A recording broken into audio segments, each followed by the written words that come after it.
Chris Moses here with Gospel Piano with Gospel Progressions University, and today I'm going to talk to you about the diminished chord and how we can actually use it to get a bunch of different ideas from the diminished chord. I didn't know what to do with the diminished chord besides just using it in talking music to kind of, move forward, not talk music to in a praise break or, preacher chords, but there's a whole bunch of stuff that you can actually do with it. So let's dig in and find out.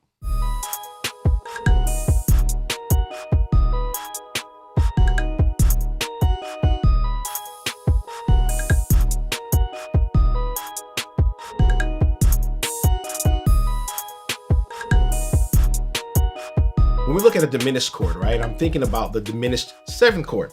So let's take C, for example, C diminished seventh, right? I'm going to say it's diminished. I have a habit of saying that when I do mean a diminished seventh. It's my shorthand way of saying diminished seventh. It's almost, I'm never really playing just the diminished chord. It's going to be that diminished and a diminished seventh in it. If you don't know what a diminished seventh chord is, a diminished chord is, it's just basically like you have the root here, C, and a lowered third by a half step, a minor third, or diminished third, and a diminished fifth, or a fifth that is lowered by a half step. So the fifth would be G, the third would be E, and you bring it here. And you take the seventh and you lower it a half step as well. So this gives you a diminished seventh chord, right? And the thing about this chord is that it is angular, it is symmetrical, and it's predictable. And because of those attributes, you can do a lot of things with it when you kind of mix and match, and you can use patterns. Some patterns with gospel, with music, they're not intuitive, but this one to me is very intuitive because physically you can see where things are placed near one another. For example, if I did a chord progression like this, right? I'll do it in A flat, right? And I took this chord progression here. I want to go to the 4, right? I covered this in another TikTok video, but I want to go play this here and then go up to 2. It's an A flat major, right? Rather. What was I doing here? Yeah, it's basically this. All right, it's an A flat major, okay? And with this chord progression, I can change some things because I want to move forward to the 4. Whenever I'm making chord progressions, I'm thinking about things to do. I'm thinking about where I'm progressing. So in essence, I'm going from A flat up a fourth to D flat. And the thing about diminished chords, diminished seventh chords, they want to propel you forward. The air wants to resolve to something. All right. So if I play this diminished chord, or like I did in the beginning, all right, you're going to resolve. You may ask yourself that because I'm going to have you sitting and kind of waiting with bated breath. So we use that to set up the next chord. It's one of the most powerful ways, especially if you arpeggiate it, to set up some kind of progression to have the ears to kind of, all right, you're waiting to exhale. Now you can exhale with this resolution. So back to this chord here in A flat, right? I want to set up that from 1 to 4. I can set up a diminished chord to go along with that. So in this case, you have your 1 chord and the diminished chord wants to move forward. So the best chord that I can use for that, as it wants to progress forward, is to somehow play a diminished chord that would go right before the D flat. I want to end up on the D flat. And to kind of illustrate this point with the forward momentum of the diminished a little bit further, right? In A flat major, right? Or even just say D flat major, right? If you have D flat, E flat minor, F minor, G flat major, A flat major, B flat minor, and then we have C diminished. This C diminished here wants to, because every time you hear somebody play the scale, you're no longer going to hear. They want to, okay, good. We now have the whole scale. You don't really need the D flat. It's a 7-tone scale. It's a major scale, but the ear just can't stand that diminished sound just kind of left up in the air, and it wants to resolve. Well, so because that happens, and that's that natural phenomenon that helps some people, we can use that to our advantage. So I can play a diminished chord and then resolve it to the D flat. So if I'm playing a diminished chord, I'm like, heck, 3/4 of the way there, right? I might as well play a diminished seventh chord and just have the whole thing and there and just then resolve up. But if I'm doing that chord, I'm moving from A flat to D flat. I might as well say, well, if I'm going to D flat, I might as well just throw an A flat in there, right? And then have a little progression here. So that's what I could do. I can utilize that now in several ways where I'm actually moving from A flat to D flat. All right, I can do this here, and then, okay, so we see that's one way how that works. All right, we got that one diminished chord here that we can use now, and then resolve it from this chord here, throw the A flat, the 5 in here, 5 to a 1. This works because of several things. The first one I already mentioned, diminished chords wants to resolve forward. But then you have this dominant chord with A flat dominant, just this one part here. I'm not playing the whole diminished 7th chord, but this almost always wants to resolve up to D flat. Although I'm technically playing, this is why I always say, don't worry about the key that something is played in. Pay attention to the chord progressions or the scale. In this video, I'm talking about the actual chord progression. So it doesn't matter if G flat is not in A flat. So what? It's in D flat. That's where we're going, right? We're going to go here, right? And we set this up and go here. I can actually take the progression further and walk up to the D flat. So I can do, so I can kind of walk to the D flat, or just go from here and go straight to the D flat. Now, why else does that work? I mean, we have this diminished, right? Diminished 7th to resolve to the D flat, but there's more to that. Now let's go back to the key of C, right? Okay, and in C major, we have 7 chords, just like we do with D flat major or A flat major, right? So we have this, now we want to resolve forward. If we want to resolve forward, like we said, C, D minor, E minor, F major, G major, A minor, and B diminished wants to resolve to C major. Why not extend the B diminished to a B diminished 7th? And then we have that same resolution going on, right? Where we have, it wants to resolve in. We're going up a 4th, it wants to resolve into here, all right? Or out, depending on how you're looking at it. This tritone here, right? From G, of course, because it would give you G7, 5 to a 1 chord, right? But again, back to the diminished. We have this diminished 7th here, and it wants to resolve up to C. But remember, the diminished chord, diminished 7th does not, it doesn't have any prejudice. It doesn't care where it resolves to, as long as the next chord is like a half step up from it. So a way to remember that, right? We have the B diminished wants to resolve up to C. But the thing about the diminished chord, because it's so symmetrical, okay, people argue whether it's a B diminished, a D diminished, an F diminished. It's the same thing. It's just all just goofy theory. And somebody came along and he wanted to, kind of help people to understand. But honestly, it's the same chord. Doesn't matter what position you play it in. It just repeats ad infinitum, right? So if we go to the B diminished, it's the same thing as a D diminished 7th, because the chords are spaced exactly the same interval apart. Minor 3rd, minor 3rd, minor 3rd, minor 3rd, or tritone, tritone, tritone, tritone. Doesn't make a difference. Speaking of tritones and exploring the mysterious nature of the tritone, I came across an intriguing piece by Judith Kagan on NPR. And this article was published on October 31st, 2017. She dives into why these sounds have historically been considered unsettling and their unique role in music theory. This also became known as the devil's interval. So she says, there used to be rules against writing music that contained this interval. Moschel says that during the Renaissance, all music had one purpose, to be beautiful and express the majesty of God.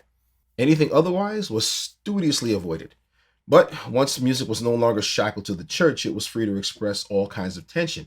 The devil's interval was ideal for that.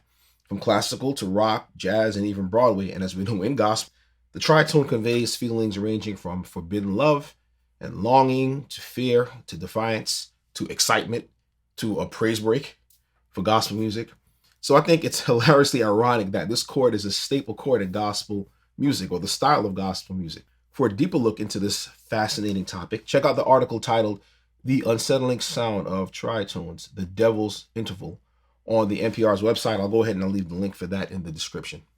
So they all want to move forward. They all want to go every note. It's not like, not just the B. The D wants to as well. The F wants to, and the G sharp, A flat wants to. So that means, because it's symmetrical and because they all want to move forward, this B diminished 7th wants to move to C, but this D diminished 7th wants to move to E flat as well. this F diminished seventh wants to move to G sharp or F sharp, G flat. And this A flat G sharp diminished seventh wants to resolve to A major. So remember, you have this here. All right. All right. That all works. Now here's the other kicker. We're not done. It wants to resolve to the major as well as the minor. So B diminished wants to resolve to C minor. D diminished seventh wants to resolve to E flat minor. F diminished wants to resolve to G flat F sharp minor, and G sharp A flat diminished seventh wants to resolve to A minor. Okay, so that all works the same way. All right, so we have those two. Remember, the diminished seventh chord wants to resolve up. You don't care whether it's major, don't care whether it's minor. And back to what we were doing before. How can we use that to our advantage? Because we're not done. There's more. I feel like a salesman. Wait, there's more. When we have this B diminished seventh chord here, right?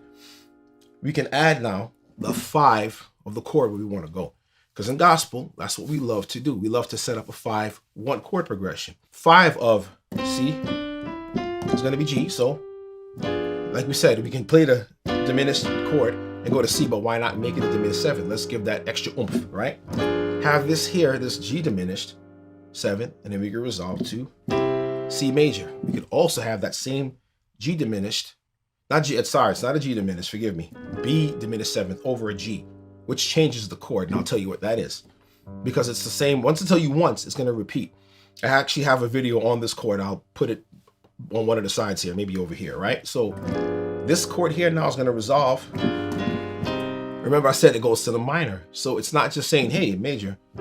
It's without prejudice. I don't care just as long as I get to resolve up to either one of those half steps, either a major or a minor, right? So now we can continue to do that, all right? And remember, when you voice your chords, you want to voice them or play them in a way where the resolution is between a half step, preferably the third. What I mean is this. If, for example, like you did this here, you could take this chord and come down here with it in your right hand, A flat, B, D, F, right? And then resolve to the C major, right? It has it's more cohesive, and it's a lot less moving, and the ear wants to it's kind of used to hearing that. So when we move from this here, we can do this, all right? Resolve here, or if we want to go up to the minor third and we want to do that, we can do this. It's an easier progression to the ear, and it's not as jarring or harsh, in my opinion, all right? So that's our first one we have with the majors and the minors for C. Now, like I said, they all want to resolve. So if you can do the same thing with the E flat, okay? So for E flat here, we have this diminished, same chord, just inverted. It becomes a D diminished 7th, right? We can take the 5 of E flat, 1, 2, 3, 4, 5, which would be B flat, okay? Play that in the bass and take that same chord. All right, and we want to resolve. I would play it like this to get to the 3rd of E flat, which is G. So remember, it's the same chord. It's like mind blow. It's the same exact thing. So a lot of people, I don't think they actually know this when they're playing diminished chords, because we tend to learn something. We tend to, especially as beginners or even intermediate, we learn something and it only could become tunnel vision, just nothing else. I'm not thinking about, I got this and I'm never going to experiment. Experiment away. Who cares if you mess up? Man, I mess up so much times, but that's how I learn stuff. And I can come on here and be like, yo, check out what I did. I didn't show you what I messed up, but I'm going to teach you exactly what I learned so you don't make the same mistake. You can make your own mistakes. Please make mistakes. Because if you don't make mistakes, then you can't learn. You learn what not to do, and you learn what works and what doesn't work. So we have this here, right? This B diminished 7th now, B flat diminished 7th. It's not a B flat diminished, sorry. So B diminished over a B flat, which is a B flat 7th with a flat 9, right? And I like to resolve chords like with this kind of movement here instead of just I like to do this like I did with the walk up for A flat, right? I like to do this here and then kind of resolve to, it sounds much nicer. I was playing this last night and just going over some of the notes. My wife was like, wow, that sounds nice. I'm like, yeah, it's like my favorite chord progression at flat 7, 9 to a E flat major 7. And of course, she looked at me like I had 6 heads because she doesn't play. She just has no idea what I'm talking about. Neither does she care, but she does care that I sound good. So I had to explain to her that this is what I'm doing. She didn't know what I was talking about. She doesn't play. So we have this here, and then we can resolve here, right? We can do the same thing now. Like I did before, I walked up and I was showing you in the key of A flat, right? I ended up here. All right, when I did that major 7th sound. So back to this now. We have this resolving to B flat to go to E flat. A 7th chord with a flat 9. All right? We can do the same thing with the minor. Okay, we can do the same resolution because it works real nice to go to that 3rd, that minor 3rd for E flat. See that works? All these relative majors and minors, they actually work together, okay? So now we can move on and go from the F to the F sharp G flat. It works the same way. We go to F sharp G flat. 1, 2, 3, 4, 5. We do this. Same chord, all right? Same D flat, 7th with a flat 9. And now we can resolve here. See? Or rather this, I'm sorry. D flat 7 flat 9. All right. But I like this. I like this major 7 sound. It sounds really nice. That's how we can resolve, and that's how we can keep doing this ad infinitum over and over. For the next chord here, we have the A. So we did the B to the C, major minor, D to the E flat, major minor, the F to the F sharp, major minor. Now we're doing the A flat, G sharp to the A, major minor. So we go to A major. Okay, A major, and we go to the 5th. 1, 2, 3, 4, 5, which would be E. So now we put the E to the root of the chord. And then we can do the A major. So it works ad infinitum all over the keyboard. The same thing for the minor. We do the same exact thing. Take the E chord here as a 5 chord and then resolve it to a minor chord. And remember, any chord progression that you use to resolve to a major chord, you can use that same chord progression or the same type of quality chord and resolve it to its relative minor, meaning that this diminished chord can be this B, A flat diminished, B diminished, D diminished, F diminished, can be resolved to C, all right? You could do that same thing to resolve to the A minor, which is C's relative major. The same thing you're doing here with this chord going to the E flat major, you can resolve it to C minor, like I just did. The same thing with say A, right? You resolve it, you can use that to resolve to A in half steps or with the 5. Or the same difference. All of them work all the same because they're all related by that one diminished chord. There are only 12 diminished chords. You're gonna have C diminished in all its inversions, which are 4, D flat diminished in all its inversions, and D diminished in all its inversions, and you'll have just 12. God bless you. Hope this has been a blessing to you. Go ahead and leave comments in the comment section to how you'd actually use something like this. If you need for me to expand on this a little bit more, to expand your knowledge in this, I'll be more than happy to bless you with that. Don't forget to check out gospelprogressionsuniversity.com. You can download my free guide, What Do Pro Musicians Know That You Don't? It will help you, and some of these things that are discussed here today, you can actually use it in other tricks and other strategies with gospel music. And also, you will be added to the list to find out when my new course for beginners drops. Can't wait to see you in the next video. God bless you. Have a great day.